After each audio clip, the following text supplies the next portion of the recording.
السلام عليكم ورحمة الله وبركاته أحبابي وأصحابي في كل مكان. معاكم أحمد الشاذلي من قناة المداح. النهاردة معانا قضية برضو للمرة التانية، بس المرة دي من شبرا. قضية الدارك ويب، أو أول جريمة تحصل في مصر عن طريق الدارك ويب.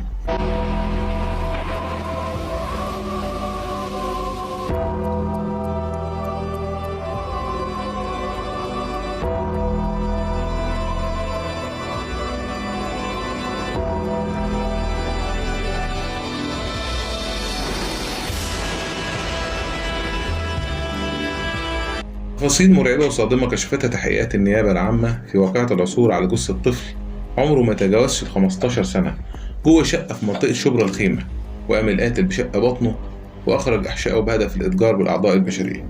طبعا تم تصوير كل ده وإرسال المتهم التاني اللي حرض على الجريمة عشان يبيع الفيديو بمبالغ كبيرة على مواقع الدارك ويب. المتهم اللي نفذ الحادثة دي اسمه طارق، سنه 39 سنة، وسبق اتهامه في وقعتين سرقة قبل كده. جه من حوالي 4 شهور لعزبة عثمان بمنطقة شبرا الخيمة عشان يشتغل. قال المتهم انه كهربائي وكمان مصاب بالسرطان عشان الناس تتعاطف معاه، وده اللي حصل بالفعل. عشان كده قدروا يوفروا له شغل في قهوة من القهاوي. قدر المتهم شقة وكان دايما مواظب على الصلاة في وقتها، وكان موجود تقريبا بصفة دايما في أحد السيطرات اللي جنب القهوة اللي اشتغل فيها. وفي الوقت ده قدر يتعرف على الطفل أحمد سعد من أهل المنطقة، واللي كان دايم التردد على السايبر، وبدأ يتودد له بشكل مفاجئ وغريب. وفي يوم 15 إبريل بعد أجازة عيد الفطر اختفى الطفل أحمد سعد، وفضلوا يدوروا عليه، ولما تعبوا من البحث عنه عملوا محضر في الاسم. ويوم 19 إبريل يعني بعد 4 أيام شم الجيران ريحة وحشة طالعة من شقة طارق اللي كان مؤجرها، ولما دخلوا لقوا جثة الطفل عريان ومرمي على السرير، وفيه جرح قطعي بالطول بداية من الرقبة لنهاية البطن. ده غير انه تم اخراج احشائه وتم وضعها في اكياس جنب السرير. والتحريات وصلت بعد استخدام كاميرات المراقبة ان المتهم كان ماشي مع الطفل احمد سعد، ودخلوا الشقة وبعد كده خرج منها المتهم لوحده. ده غير انه نقل التلاجة والبوتاجاز قبلها بحاجات بسيطة من الشقة. مكانش في حاجة في الشقة غير السرير اللي تم عليه الجريمة. وبالبحث والتحريات قدرت الأجهزة الأمنية إنها تعرف مكان المتهم واللي كان مستخبي جنب مستشفى الدمرداش. اعترف المتهم طارق بارتكابه الجريمة بطلب من مصري مقيم بدولة الكويت، وقال إنه اتعرف عليه عن طريق مواقع تواصل اجتماعي خاصة بتجارة الأعضاء البشرية، واللي طلب منه إنه يختار طفل عشان يسرقه منه أعضاءه البشرية مقابل 5 مليون جنيه.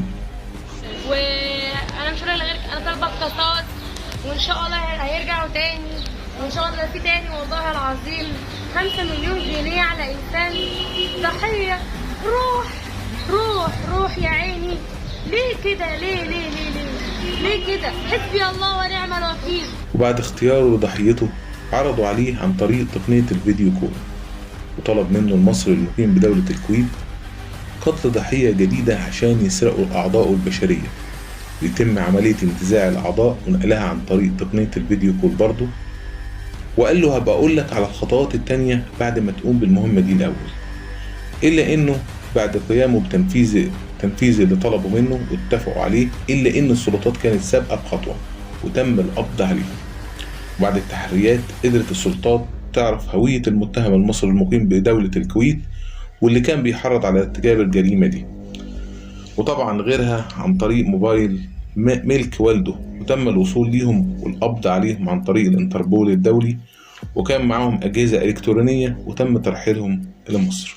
وبعد استجواب النيابة العامة للمتهم ووالده وصلوا لأسباب ارتكاب الجريمة، وهي إنه المتهم الأول وعمره 16 سنة من أوحى للمتهم اللي نفذ الجريمة بعمل المصيبة دي، وأكد إن الهدف من كده هو الاحتفاظ بمقاطع الفيديو لوقعة قتل الطفل المجني عليه والتمثيل بجثته عشان يقدر فيما بعد يبيعها ونشرها عن طريق المواقع الإلكترونية وتحديدا الدارك ويب، واللي بيتم بثها مقابل مبالغ كبيرة جدا. ده غير اعترافه إنه عمل الموضوع ده قبل كده أكتر من مرة. جريمة قتل طفل شبرا الخيمة كشف عن الجانب المظلم من الإنترنت ومن المواقع الإلكترونية واللي فيها تجارة كل ما هو حرام وغير مشروع، لكن أول مرة نشوفها في مصر. الإنترنت اللي بنتعامل معاه عبارة عن مستويين. المستوى الأول وهو السطحي والمعروف لنا كلنا، واللي بنتصفحه عن طريق المتصفح الرئيسي مثل جوجل كروم وفايرفوكس، واللي بتمثل 6% من الإنترنت. أما المستوى الثاني فيسمى بالإنترنت العميق، وده بيمثل 94%، واللي بيحتوي على المواقع المظلمة أو ما يعرف بالدارك ويب. وعشان تدخل على الدارك ويب وتشوف محتواه لازم تنزل متصفحات متخصصة، واللي بتمثل وجهة لتصفح المواقع المخفية. وبمجرد الدخول على المتصفح الخاص بالدارك ويب يتم عمل يوزر نيم وباسورد، وبعد الدخول تبدأ رحلة العالم المظلم غير المعروف. جميع المستخدمين في الدارك ويب بياناتهم مشفرة ومخفية، مش ممكن حد يتعقبها بأي حال من الأحوال. عشان كده بيتم تداول كافة الأنشطة الغير مشروعة. ومن أبرز أنواع التجارة الرائجة على مواقع الدارك ويب تجارة الأعضاء والسلاح والمخدرات والدعارة وغسل الأموال وتجنيد الإرهابيين. ده غير إنه ممكن يتم التعاقد من خلاله مع أشخاص لتنفيذ عمليات اغتيالات، زي الستات اللي في الولايات المتحدة بيستخدموا المواقع دي عشان يقتلوا أزواجهم عشان يورثوهم. وبيتم عرض أفلام ومقاطع فيديوهات سواء مرعبة أو إباحية خاصة جدا.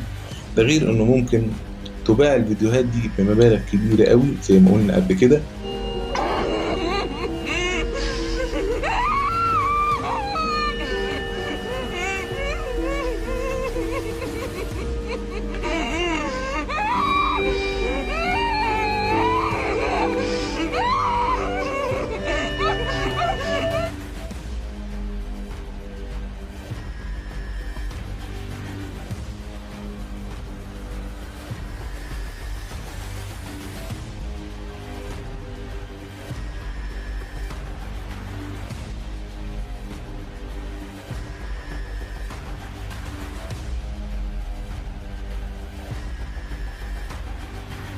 وبيستخدم العملات المشفرة كعملة البيتكوين في البيع والشراء عشان ما يتمش التعرف على البائع أو المشتري أو الوصول ليهم بأي حال من الأحوال.